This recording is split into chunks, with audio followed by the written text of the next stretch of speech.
Welcome everyone to this video. Now today I'll be showing you how to use your phone while driving and to avoid the £200 fine and the 6-point punishment that come with it.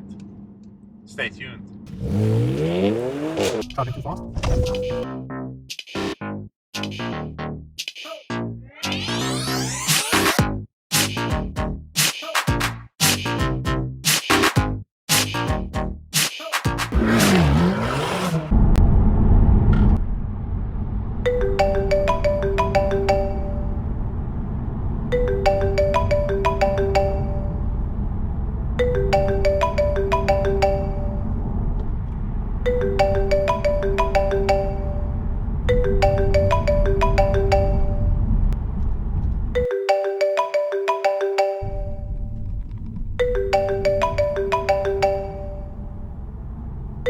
You don't.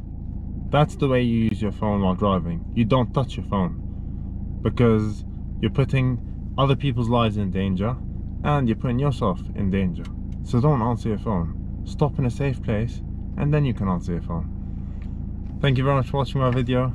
Please give it a like, subscribe to my channel, share it with your friends and leave a comment below. Thank you.